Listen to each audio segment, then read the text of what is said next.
Rock star Devi Sri Prasad DSP.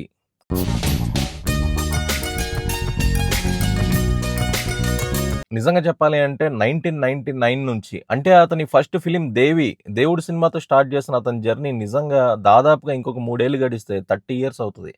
దిగ్విజయంగా సాగిందని చెప్పాలి. ఎందుకంటే పెద్ద పెద్ద మ్యూజిక్ డైరెక్టర్స్ కాంపిటీషన్ ఉన్న ఆ రోజుల్లో 19 ఏళ్ల వయసులో తన కెరీర్‌ని స్టార్ట్ చేసి ఒక ప్రైవేట్ ఆల్బమ్‌తో స్టార్ట్ చేసి ది బెస్ట్ మ్యూజిక్ ఇచ్చాడు. అది ఎలాంటి మ్యూజిక్ అంటే ఇప్పటికి ఒక 27, 28 ఇయర్స్ అవుతుంది డిఎస్పీ ఇచ్చిన మ్యూజిక్. ఫస్ట్ ఫిలిం దేవుడు సినిమా 'దేవి' మూవీకి ఇచ్చిన మ్యూజిక్ ని పక్కన పెట్టేస్తే, ఒక కమర్షియల్ మూవీ 'ఆనందం' శ్రీను వైట్ల డైరెక్షన్ లో వచ్చిన 'ఆనందం' మూవీ నుంచి తీసుకుంటే ఇప్పటి వరకు డిఎస్పీ ఇచ్చిన ప్రతి ఆల్బమ్ కూడా మనం హమ్ చేసుకునే సాంగ్సే ఇచ్చాడు.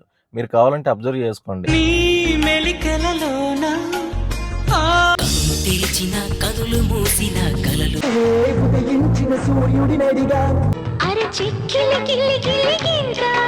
గాల్లో తేలినట్టుందే గుండె.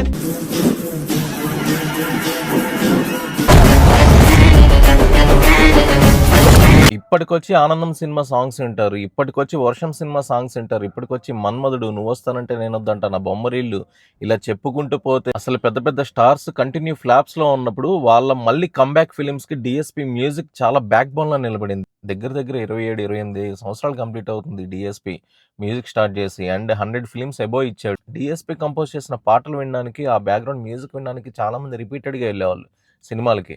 అంత ఇంపాక్ట్ ఇచ్చిన మ్యూజిక్ డైరెక్టర్ ఓన్లీ డిఎస్పీ అనే చెప్పాలి మనం. నాకు తెలుసు ఇళయరాజా గారు, మణిశర్మ గారు, కీరవాణి గారు ఇలాంటి వీళ్ళందరినీ ఒక జనరేషన్ వాళ్ళ ఆరాధ్య దైవంగా భావిస్తే, 2K కిడ్స్ మాత్రం వాళ్ళకి ఆరాధ్య దేవుడు ఓన్లీ డిఎస్పీనే.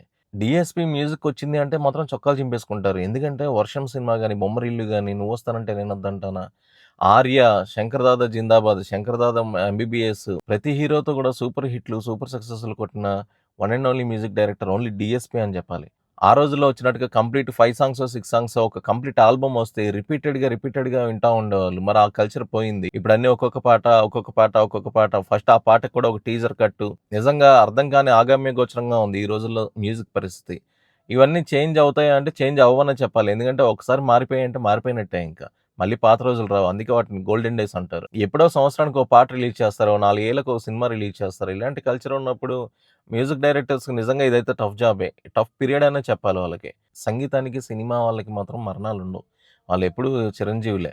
సో అది దృష్టిలో పెట్టుకుని మీరు కనుక కలాం తల్లికి ఇలాంటి మంచి మ్యూజిక్, మంచి ఆల్బమ్స్ ఇవ్వగలిగితే మాత్రం మీరు కూడా చిరస్మరణీయులు అవుతారు. ఎవరైతే డిఎస్పీ అభిమానులు ఉంటారో వాళ్ళందరూ మీ ఒపీనియన్స్, మీ ఇష్టమైన సాంగ్స్, ఆ ఆల్బమ్స్ కమెంట్ రూపంలో తెలియజేయండి అని కోరుకుంటూ సెలవు తీసుకుంటున్నాను. వీడియో నచ్చితే లైక్ చేయండి, షేర్ చేయండి, ఛానల్ సబ్స్క్రైబ్ చేసుకోండి. Thank you. జై హింద్.